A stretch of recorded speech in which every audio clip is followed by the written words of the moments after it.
새로운 날의 시작을 여시는 하나님, 지난밤 곤비한 우리의 영혼을 평안히 지켜주시고 새 생명 아침을 우리에게 주시니 우리는 주 앞에 나아와 찬양함으로 하루를 시작합니다. 간밤에 우리를 둘러쌌던 어둠을 생명의 빛으로 물리시는 하나님, 그 생명의 빛으로 오늘 우리의 삶을 비춰 주시는 하나님 덕분에 새롭게 시작한 하루임을 마음에 새겨봅니다. 주님이 주시는 생명의 기운으로 오늘 우리에게 주어진 선물 같은 하루를 시작하게 하옵소서. 주님께서 주시는 새로운 힘으로 오늘 우리가 마주하는 일들 가운데 애써 수고하게 하옵소서. 주님이 주시는 마음의 평화로 충만하여 오늘 우리가 만나는 모든 사람들에게 평화를 나누게 하옵소서. 그리하여 오늘 하루 마무리하는 시간 주 앞에 기도할 때 주님, 오늘을 주셔서 감사합니다. 하나님 은혜로 오늘 하루 잘 살아내었습니다. 이렇게 고백하는 우리 되게 하옵소서. 우리나라와 민족의 주인 되시는 하나님, 주님이 주신 나라요, 주님이 사랑하시는 이 민족을 긍휼히 여겨 주옵소서. 새롭게 출범한 정부가 첨예한 분열과 갈등을 잘 조정하게 하옵시고 국민의 마음을 하나로 모을 수 있는 지혜와 겸손함을 허락하옵소서. 녹록치 않은 국제관계 속에서 대한민국의 살거리 먹거리를 찾아 나갈 방도를 허락하시고 정부와 기업이 협력하여 국제사회에서도 경쟁력을 갖춘 산업들이 활발히 일어나 민족이 살만한 나라 되게 하옵소서. 주님, 이 나라는 주님의 것이니 주께서 부흥케 하옵소서. 사랑하는 주님, 7월이 되어 교육부서에서 많은 수련회와 여름 성경학교가 진행되고 있습니다. 주님, 이곳에 특별히 은혜를 베풀어 주옵소서. 수련회와 여름 성경학교는 주님이 예비하신 특별한 시간들입니다. 주님이 예비하신 이 시간들을 통해 우리 사랑하는 자녀들 한 뼘 더 자라나게 하옵소서. 이들이 소망의 믿음 터전 위에 지혜롭고 총명하게 하나님과 사람에게 사랑 많이 받는 자녀들 되게 하옵소서. 이를 위해 기도하고 애쓰며 수고하시는 분들이 계십니다. 교역자들, 봉사자들, 선생님들, 이들에게 주님의 마음을 허락하여 주옵소서. 덥고 습한 날씨 가운데 사역을 감당하기에 쉬이 지칠 수 있습니다. 지치지 않는 힘과 아이들을 향한 하나님의 사랑을 부어 주옵소서. 또한 이 섬김을 통해 더욱 믿음이 견고해지는 신앙의 어른으로 성숙하게 하옵소서.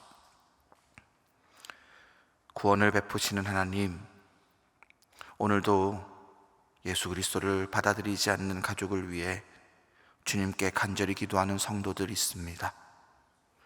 주 예수를 믿으라. 그리하면 너와 내 집이 구원을 받으리라. 이 말씀 붙잡고 사모하며 간절한 기도로 성령의 역사를 기대하며 눈물로 기도하는 이들이 있습니다. 아비를 위해, 어미를 위해 기도하고 형제를 위해, 자녀들을 위해 기도하는 가족들의 애타는 기도에 주님 친히 응답하여 주옵소서. 주님의 때를 기다리며 기도의 끈을 놓지 않는 자들, 주님의 신실한 은혜를 바라며 다시 기도하는 자들을 위해 크신 은혜 베풀어 주옵소서. 하나님의 구원 역사로 말미암아 놀라운 전도의 열매 맺히게 하옵시고 가정마다 하나님의 놀라운 이야기가 쓰여지게 하시며 그것이 간증거리 되어 우리 소망교회를 가득 채우게 하여 주옵소서. 치유와 회복을 베푸시는 주님, 우리 가운데 질병과 고통으로 연약한 성도들이 참 많습니다. 몸이 아픈 자들, 마음이 약하여 어려운 시간을 보내며 탄식하는 자들, 병상에서 간절히 드리는 기도에 응답하여 주옵소서. 주님의 이름을 부를 때 주님께서 그 손을 잡아 주옵소서. 내가 원하노니 깨끗함을 받으라 말씀하여 주옵소서. 옆에서 함께 기도하며 통하는 가족들을 찾아 위로하시고 성령께서 새 힘 허락하여 주옵소서. 주님, 이 시간 말씀 앞에 섭니다. 주님, 말씀하여 주옵소서. 우리가 듣겠나이다. 주께서 베푸시는 은혜의 말씀이 우리 심령 가운데 심기게 하옵소서. 우리의 영혼판에 주의 말씀이 새겨지며 우리의 삶 가운데 우리를 향한, 세상을 향한 주님의 편지가 쓰여지게 하옵소서. 그리하여 주의 말씀이 오늘 내 삶 가운데 흥왕하게 하옵소서. 오늘 하루 말씀으로 인해 내 삶 가운데 주님의 나라 이루어 주옵소서. 우리 주 예수 그리스도의 이름으로 기도합니다. 아멘. 오늘 우리에게 주신 하나님 말씀은 누가복음 23장 33절에서 38절까지 말씀입니다.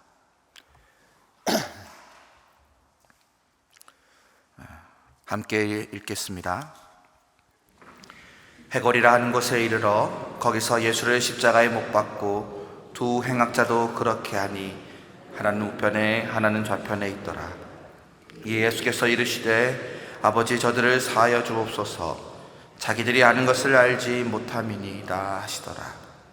그들이 그의 옷을 나눠 제비 뽑을세 백성들은 서서 구경하는데 관리들은 비웃어 이르되 저가 남을 구원하였으니 만일 하나님이 택하신 자 그리스도이면 자신도 구원할지어다 하고, 군인들이 희롱하면서 나와 신 포도주를 주며 이르되 내가 만일 유대인의 왕이면 네가 너를 구원하라 하더라. 그 위에 이는 유대인의 왕이라 쓴 패가 있더라. 아멘. 오늘 이야기는 예수님의 십자가형이 시작되는 그 장면을 묘사하고 있습니다. 장소는 해골이라 하는 지역입니다. 이 말은, 이 뜻은 히브리 말로는 굴고렛, 헬라어로는 골고다, 우리가 잘 알려진 골고다 언덕을 뜻하고요.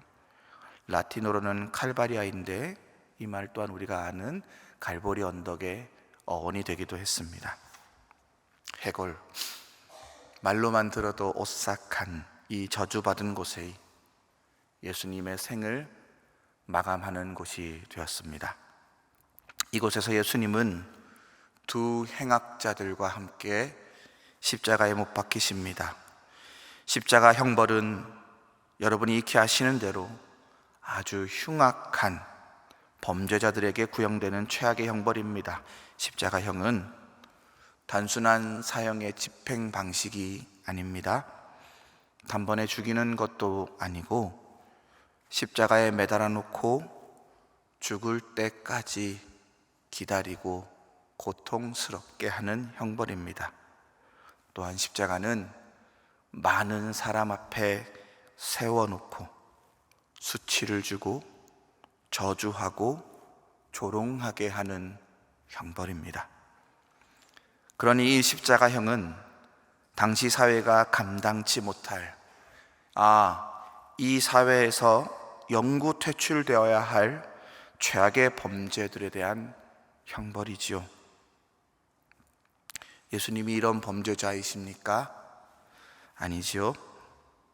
그러면 왜 예수님을 흉악하고 저주받은 십자가에 못 박는 이유는 무엇입니까?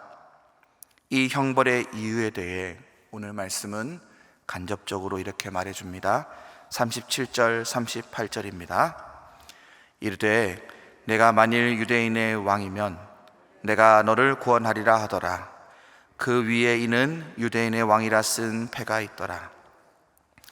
예수님에게 이 죄목을 씌운 자들은 유대 권력자들, 산헤드린 공의회, 그리고 헤롯, 그리고 로마 총독 빌라도였습니다. 이들은 아무 죄 없는 예수님을 무리하게 기소했고 당시의 법과 제도를 이용하여 불의한 재판을 하였으며 백성들을 선동하여 예수님의 십자가형을 유도했습니다. 이 죄목이 무엇이었습니까? 유대인의 왕. 예수님은 일찍이 이런 정치적 왕으로서 자신이 세워지는 것을 거부하셨습니다. 요한복음에 따르면 예수님은 오병이어의 기적을 베푸셨을 때 그 이후에 사람들이 너무 좋아해서, 너무 환호해서 사람들이 예수님을 자신들의 왕으로 삼고자 하였을 때 예수님은 그 자리를 황급히 피하셨습니다. 스스로 거부하셨습니다. 예수님이 이 땅에 오신 목적이 이 땅의 정치적 왕, 세상이 생각하는 그 왕 되심이 아니었기 때문입니다. 그러므로 예수님은 불의하게 씌워진 이 죄목, 유대인의 왕, 이 땅의 권력자들과 백성들이 덮어 씌운 이 죄명을 달고 십자가에 못 박히십니다. 예수님은 이 억울하고 고통스러운 십자가상에서 그 왕 되심을 받아들이셨습니다. 여기에는 더 깊은 하나님의 섭리가 있습니다. 이 섭리를 모르는 자들에게 예수님의 십자가와 그 죄목은 그저 비웃음거리입니다. 희롱거리입니다. 35절 36절 말씀입니다. 백성은 서서 구경하는데 관리들은 비웃어 이르되 저가 남을 구원하였으니 만일 하나님이 택하신 자 그리스도이면 자신도 구원할 자이다지어다 하고 군인들이 희롱하면서 나와 신 포도주를 주며. 백성들은 서서 구경합니다. 아마 이들 속에는 예수님께서 6월절 예루살렘 성에 입성하실 때 호산나 다윗의 자손이여 우리를 구원하소서 하며 환호했던 자들도 포함되어 있을 것입니다. 그러나 이들의 칭송과 찬양은 온데간데 없고 이제 싸늘한 시선과 구경만 있을 뿐입니다. 관리들은 비웃습니다. 평소 예수님의 하신 말씀들을 인용하며 구원자, 메시아로 불리던 너 예수야 스스로 구원하라 조소합니다. 꼴 좋다. 네가 십자가에 달리며 어떻게 너를 메시아라 하였느냐 합니다. 군인들은 희롱합니다. 옷을 찢고 예수님에게 신 포도주를 먹입니다. 이것은 왕이 대관식을 할 때 새로운 왕에게 포도주를 바치는 것을 빗대어 예수님을 지금 조롱하고 있는 것입니다. 그리고 우리가 읽은 대로 37절 네가 왕이면 너를 스스로 구원하라 합니다. 사실 이들에게 왕은 이런 존재일 수 있습니다. 메시아는 그런 존재입니다. 자기가 최고의 승리를 얻어 백성을 자신의 높은 곳에 올려주는 것이 세상이 생각하는, 인간이 생각하는 최고의 왕이지요. 그런 왕에게 패배는 어울리지 않습니다. 적어도 세상의 왕은 자기 살 길은 찾습니다. 그러나 오늘 예수님의 모습은 완벽한 패배자입니다. 아니, 너무 피동적으로 당하기만 하십니다. 십자가에 달리시기 전에 예수님에게 어떤 모종의 기대를 품었던 자들이 보기에는 어찌 이리 당하기만 할까 실망스러울 수도 있습니다. 지렁이도 밟으면 꿈틀한다는 말이 있는데 예수님은 끝까지 당하기만 하십니다. 여기에는 우리가 도저히 가늠할 수 없는 하나님의 섭리가 있습니다. 제가 가늠할 수 없다 표현하는 것은 우리의 생각과 기대의 수준을 뛰어넘는다는 것뿐 아니라 이 방식이 우리가 도저히 받아들일 수 없는 방식이라는 뜻도 있습니다.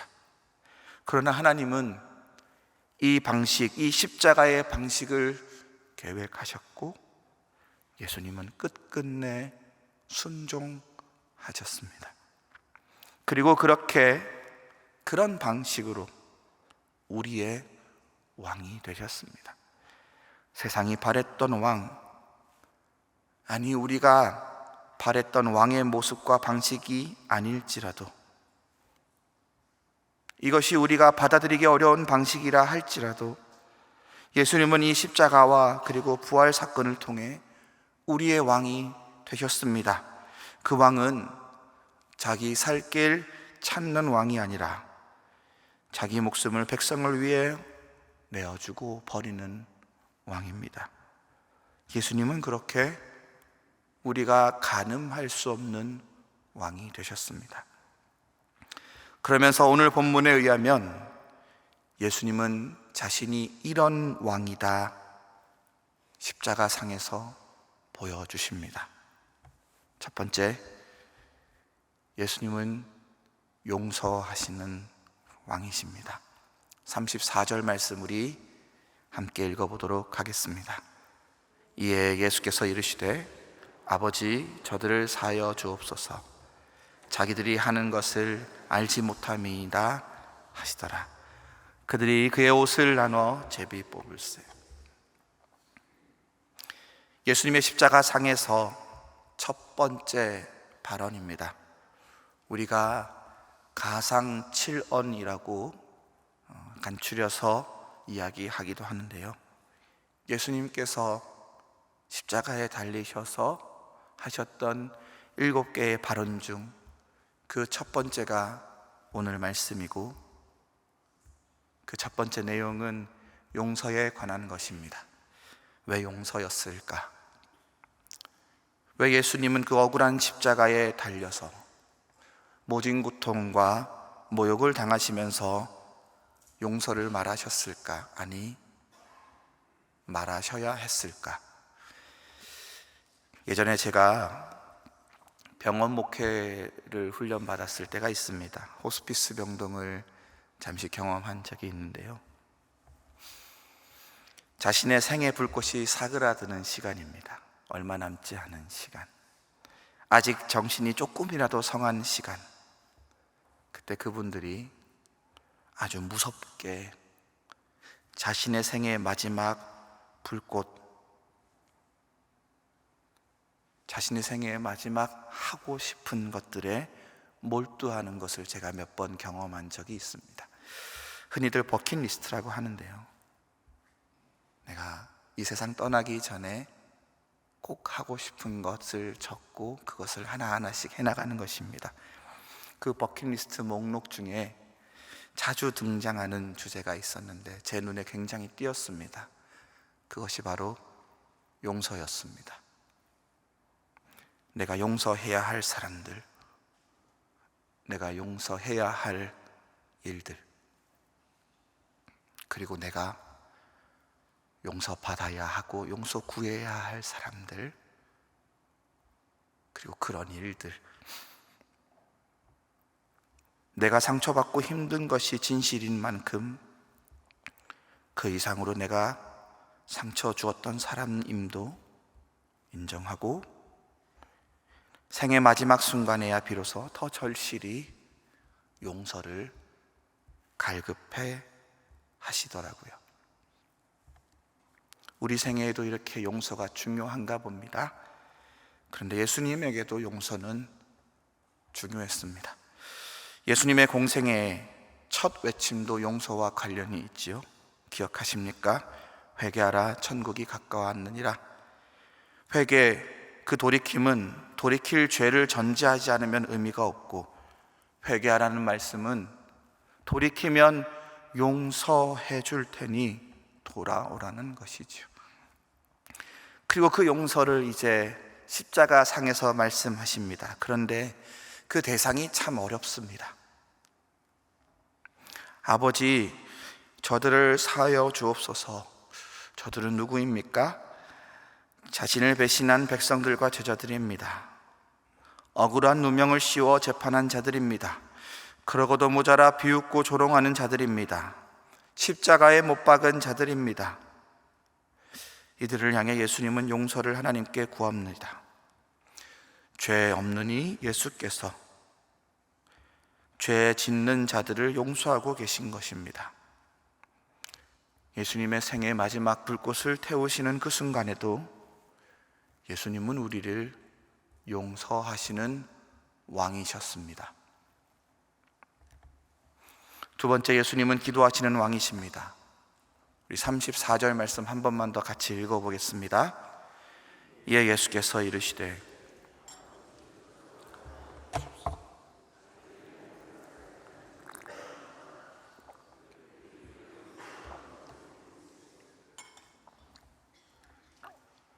주님은 이 마지막 순간 용서의 기도를 하나님께 드리셨습니다.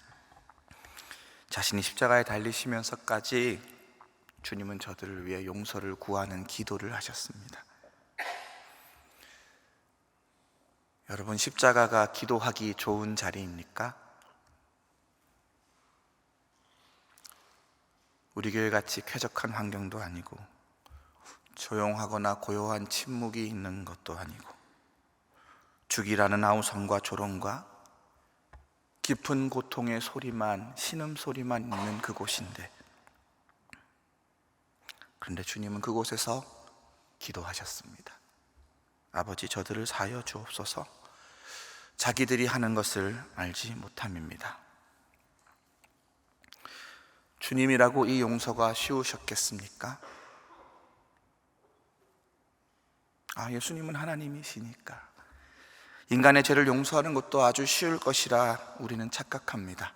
전지전능하신 하나님에게는 그러면 예수님을 십자가상에 매달고도 그렇게 바라보셔야 하는 하나님에게는 쉬운 용서였습니까? 전지전능하신 하나님에게는 용서가 식은 죽 먹기라 여길 수도 있으십니까? 과연 그렇습니까? 그러나 오늘 성경의 말씀들은 십자가에 달리신 그분이 전지전능한 신의 모습이 아니라 우리와 같은 한 인간임을 계속 강조합니다. 예수님도 용서가 어려우셨을 겁니다. 치욕스러운 십자가형도, 이 고통도, 그리고 아무렇지도 않게 조롱하는 이들도, 복수하고 모든 것을 뒤엎을 능력이 있으면서도 하지 않으시는 그 고결한 순종도 그 순간만큼은 너무 원통하셨을 것입니다. 그건 그 십자가를 바라보시는 하나님도 그러셨을 것입니다. 그러나 주님은 이 십자가에서 용서해달라 기도하셨습니다. 용서해달라는 기도는 마치 용서의 마음을 달라는 기도 같습니다. 기도는 요구나 명령이 아니지요. 용서는 강요할 수도 없고 강요해서도 안 되는 것 아닙니까? 용서가 당위가 되면 피해자는 너무 아플 것입니다. 주님도 그러셨을 것입니다. 그러나 주님은 용서해달라 기도하셨습니다. 누구에게요? 하나님 아버지에게요. 당신이 용서의 주권자이시니 하나님, 당신의 시간에 당신의 방법으로 용서하여 주십시오. 그리고 나에게도 용서할 마음을 주십시오. 하나님도 용서해 주시기를 간절히 부탁드립니다. 설교를 마무리합니다. 주님은 유대인의 왕의 제목으로 십자가에 달리셨습니다. 세상이 기대고 바랬던 왕은 아니었습니다. 오히려 실패고 조롱거리였죠. 그러나 주님은 우리가 도저히 가늠할 수 없고 받아들이기 어려운 하나님의 섭리로 십자가상에서 우리의 왕이 되셨습니다. 십자가에서 주님은 용서하는 왕이었고, 십자가에서 예수님은 기도하는 왕이셨습니다. 왕은 누구죠? 다스리는 자입니다. 여기 모인 모든 분들은 예수님을 왕으로 모셔드리셨지요. 그러면 왕 되신 주님의 다스리심을 받아들이십시오. 십자가에서 완성시키신 주님의 왕 되심을, 그리고 그 다스리심을 받아들이십시오. 용서의 백성이 되십시오. 주님의 용서가 여러분을 다스려 주시길 축원합니다. 기도의 백성이 되십시오. 주님의 기도하심이 여러분을 다스려 주시길 축원합니다. 이 마음을 품으며 함께 기도의 자리로 나아갑니다. 하늘에 계신 우리 아버지, 아버지의 이름을 거룩하게 하시며 아버지의 나라가 오게 하시며 아버지의 뜻이 하늘에서와 같이 땅에서도 이루어지게 하소서. 오늘 우리에게 일용할 양식을 주시고 우리가 우리에게 잘못한 사람을 용서하여 준 것 같이 우리 죄를 용서하여 주시고 우리를 시험에 빠지지 않게 하시고 악에서 구하소서. 나라와 권능과 영광이 영원히 아버지의 것입니다. 아멘.